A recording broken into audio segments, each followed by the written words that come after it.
Assalamu alaikum everybody. I have come again to take English second paper of HSC and HSC BMT. This is our topic, that means special use of words and phrase. This topic is very important for you today. তো আজকের যে ক্লাসটা হচ্ছে HSC second paper এবং BMT ছাত্রছাত্রীর জন্য খুবই গুরুত্বপূর্ণ ক্লাস। যদি কোনো স্টুডেন্ট এখানে রিডিং জানে আর টেকনিক বা স্ট্রাকচারগুলো যদি অনুসরণ করে, তাহলে এই ক্লাসটা তোমাদের খুবই ইজিভাবে পাশে 5 মার্ক পাবে। আমি মনে করি এখানে কোনো সন্দেহ থাকবে না। ডিয়ার স্টুডেন্টস, দেখো আমাদের যে 20টা এখানে 1 to 20 স্পেশাল ওয়ার্ড ফ্রেজ আছে, এগুলো আমাদের আজকে যে টেকনিকের মাধ্যমে আমরা এগুলো দেখে দেব। যাই হোক, প্রথম হচ্ছে ওয়াজ বর্ন বা বি বর্ন।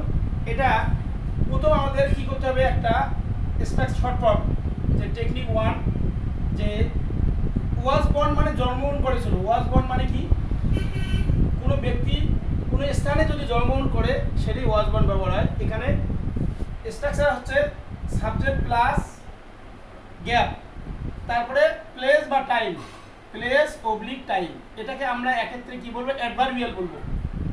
কেন অ্যাডভার্বিয়াল বলবো, এখানে কোনো সাল যদি সালের প্রিপোজিশন পরে যদি স্থান থাকে বা প্লেস থাকে, তখন এটাকে অ্যাডভার্বিয়াল বলা হয়। আর সেই জায়গায় আমাদের এইরকম গ্যাপে ওয়াজ বর্ন ব্যবহার করে পড়া যাবে। ভিজ দেখো যে এখানে আদম ড্যাশ ইন 1980। এখানে এই যে ব্যক্তিটা, এখানে এই যে মাঝে যে এখানে একটা গ্যাপ আছে, এই যে ইন প্লাস সাল, এটা আছে, এটাকে অ্যাডভার্বিয়াল বলা হয় বা প্রিপোজিশন ফ্রেজ বলা হয়। গ্যাপের পরে আমাদের লক্ষ্য করতে হবে যে সাবজেক্ট প্লাস গ্যাপ, তারপরে এই জায়গায় অ্যাডভার্বিয়াল থাকলে আমাদের এই জায়গায় কি ব্যবহার করতে হবে, ওয়াজ বর্ন। এই জায়গায় ওয়াজ বর্ন হবে ডিয়ার স্টুডেন্টস। তো এটা ফলো করতে হবে। 1 নম্বর গেল ওয়াজ বর্ন বা বি বর্ন। 2 নম্বর হচ্ছে হ্যাড বেটার। হ্যাড বেটার মানেই হচ্ছে বরং ভালো। কোনো কাউকে কোনো কিছু উপদেশ দেওয়া বুঝলে হ্যাড বেটার হয়। কোনো কাউকে কোনো কিছু, এখানে মনে রাখতে হবে একটা এডিশনাল সেন্টেন্স থাকবে, এডিশনাল, তারপরে আবার মেইন সেন্টেন্স থাকবে, সেখানে গ্যাপ থাকবে। স্ট্রাকচার আমরা লক্ষ্য করি এখানে কি রকম হবে, subject plus gap plus V1 plus extension. তখন আমাদের এই যে হ্যাড বেটার আছে ব্যবহার করবে। যেমন একটা সেন্টেন্স আছে, হি ইজ ইল, সে অসুস্থ, হি ড্যাশ গো হোম। তাহলে এখানে এই জায়গায় আমরা কি ব্যবহার করবো, সাবজেক্ট পরে গ্যাপ থাকবে, তাহলে তারপর V1 থাকবে ভাবন। তখন আমাদের এখানে কি ব্যবহার করতে হবে, হ্যাড বেটার। সে বরং বাড়ি যাও, ওকে। তারপরে 3 নম্বর হচ্ছে উড রাদার মানেই হচ্ছে এটা বরং ভালো। একটা থেকে একটা পছন্দ করা বোঝাবে, একটা জিনিস থেকে আরেকটা জিনিস পছন্দ করা বোঝালে উড রাদার ব্যবহার হয়। তো স্ট্রাকচার দেখো, subject plus gap plus V1 plus then plus V1। অর্থাৎ গ্যাপের পূর্বে মনে রাখতে হবে যে গ্যাপের পরে ভার্ব থাকবে, গ্যাপের পরে V1 থাকবে প্লাস দেন থাকবে প্লাস V1। এটা যদি আমরা বুঝি তখন আমাদের এই উড রাদারটা ব্যবহার করতে হবে। যেমন একটা থেকে একটা পছন্দ করা বোঝাবে, যেমন আই ড্যাশ ডাই দেন টেল এ লাই অথবা বে। তাহলে এখানে মনে রাখতে হবে গ্যাপের পরে V1, তারপরে দেন, তারপরে V1। এরকম থাকলে আমাদের এই জায়গায় উড রাদার ব্যবহার করতে হবে।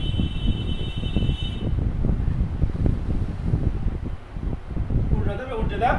তো এখন দেখো, এই হলো এইটুক শুধু ফলো করতে হবে, গ্যাপের পরে V1 দেন প্লাস V1, গ্যাপের পরে V1 দেন প্লাস V1।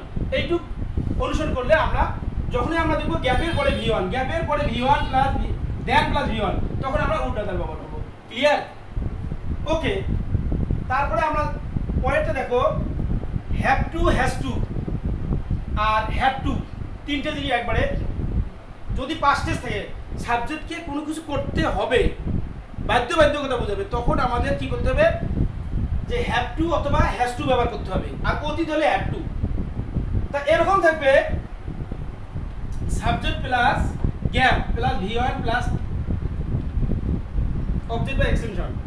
এখন দেখো এই জায়গার মধ্যে কোনো জিনিস যে আজকে আমাদের কারেন্ট বিল বিদ্যুৎ বিল দিতেই হবে জোর দেওয়া বুঝে একটার ভিতরে, এরকম কোনো সেন্টেন্সে যদি জোর দেওয়া বোঝালে তাহলে আমাদের কি করতে হবে হ্যাভ টু অথবা হ্যাজ টু। কিন্তু মনে রাখতে হবে সিঙ্গুলার সাবজেক্ট হলে হ্যাজ টু। আমি পুরো বলছি সিঙ্গুলার সাবজেক্ট কোনগুলো, he she Kamal it one everybody is, এগুলো যে কোনো একটি নাম বোঝাবে, নাউনে এস বাই এস থাকবে না, তখন আমাদের হ্যাজ টু ব্যবহার করতে হবে। নাউনে এস বাই এস থাকবে না, তখন আমাদের কি ব্যবহার করতে হবে হ্যাজ টু। এখানে দেখো is dash go to college. এখন দেখো এই যে আইএস একটা থার্ড পারসন সিঙ্গেল নাম্বার, এই জন্য এখানে আমাদের কি করতে হবে হ্যাজ টু। এখানে যদি বলি আই উই দে, যদি দে ব্যবহার হয় ড্যাশ কাম হিয়ার টুডে, আজ তাদেরকে এখানে আসতে হবে। তাহলে এখানে কি হবে দে যেহেতু প্লুরাল সাবজেক্ট, আমরা জানি প্লুরাল সাবজেক্টগুলো হচ্ছে যে উই ইউ, তারপরে দে, তারপরে মনে করো নাউনে এস বাই এস থাকবে টিচার্স স্টুডেন্টস, তখন আমাদের হ্যাভ টু ব্যবহার করতে হবে। অনেক স্টুডেন্ট জানে না, এই গত পরীক্ষায় আসছিল যে সিঙ্গুলার সাবজেক্ট এভরিবডি ছিল এই লাস্ট যে 2025 দিনাজপুর বোর্ডে এভরিবডি সিঙ্গুলার, ওখানে হ্যাজ টু হবে। অনেকে হ্যাভ টু দিছে, আমি দেখেছি অনেকে হ্যাভ টু দিছে, this is wrong I think so. যাই হোক এই জিনিসটা মাথায় রাখতে হবে। স্ট্রাকচার জানলাম যে গ্যাপের পরে V1, তো কাজটা বাধ্য বুঝে, কিন্তু সাবজেক্ট চিনলে না সিঙ্গুলার প্লুরাল অনেকে ভুল করে, সেখানে সিঙ্গুলার সাবজেক্টের এভরিবডি একটা সিঙ্গুলার সাবজেক্ট, সেখানে হ্যাজ টু হবে, ইউটা সিঙ্গুলার হবে, ইউটা প্লুরাল হবে। তো they have to come here today, তাহলে আমাদের কি গেল হ্যাভ টু গেল। তারপরে হ্যাভ টু কখন আসবে, শুধু ওই ঘটনা ওই কাজটা অতীত বুঝাবে, কাজটা অতীতে কাজটা করেছিল। যেমন দেখো এখানে যে কোনো সাবজেক্ট থাকতে পারে, যেমন ইবা ড্যাশ কাম হিয়ার ইয়েস্টারডে, মানে এডিশনাল সাথে এরকম থাকে। ইবা অসুস্থ ছিল, ওকে, ইবা কাম হিয়ার ইয়েস্টারডে, ইবা কি এই যে অতীত বুঝাচ্ছে। সাবজেক্টের পরে যে গ্যাপ আছে V1 আছে, অবশ্যই এখানে আমরা হ্যাজ টু ব্যবহার করব না, যেহেতু অতীত কথা, এই জন্য আমাদের এখানে কি করতে হবে have to. Dear students remember that কিছু জিনিস আছে তে হয় বুঝালে am to are to is to, তে হয় যেমন তে হয় বুঝালে যেমন যে আমাকে পড়াইতে হয় আই এম টু টিচ, আমাকে পড়াইতে হবে বুঝালে হ্যাভ টু হ্যাজ টু, আর পড়াইতে হয়েছিল বুঝালে হ্যাভ টু হবে, এটাই মনে রাখতে হবে। ওকে, এইগুলো জিনিস অ্যানাদার ক্লাস। যাই হোক এখানে যেহেতু 20টা ফ্রেজ অর্থাৎ স্পেশাল যে ওয়ার্ডস অ্যান্ড ফ্রেজ আছে, এইগুলো সমাপ্ত করতে হবে। এখানে ফ্রেজ কাকে বলে সেটাও খেয়াল করতে হবে। গ্রুপ অফ ওয়ার্ড, সেখানে সাবজেক্ট বা ফাইনাল ভার্ব থাকে না, সেন্টেন্সে ব্যবহৃত হয়ে পার্ট অফ স্পিচে কাজ করে, অর্থাৎ একটা ওয়ার্ড হবে না, বয় একটা ওয়ার্ড হবে না, এটা ইট ইজ ওয়ার্ড। যদি বলে আ বয় দা বয়, তখন হবে ফ্রেজ, গ্রুপ অফ ওয়ার্ড।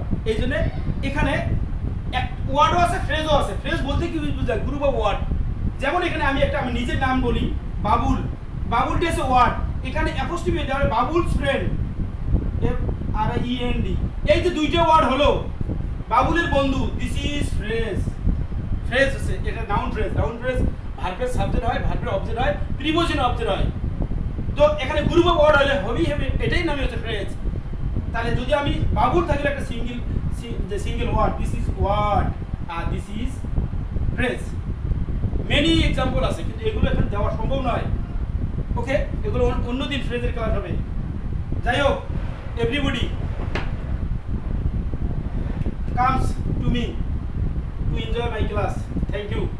ওকে, আমাদের was born, had better, would rather, have to, has to, had to চলে গেল। এখন আসছে 5 নম্বর আছে হোয়াটস ইট লাইক অথবা উড ইউ মাইন্ড। এই উড ইউ মাইন্ড কথাটার অর্থ হচ্ছে দয়া করার অর্থে উড ইউ মাইন্ড ব্যবহার হয়। আর হোয়াটস ইট লাইক এটা মানে হচ্ছে ব্যক্তি বস্তু কেমন কি ধরনের হবে। এখন আমি এটার স্ট্রাকচার আমি দিচ্ছি এখানে, সেটা কি সংক্ষিপ্ত ফর্ম, এখানে STR সংক্ষিপ্ত।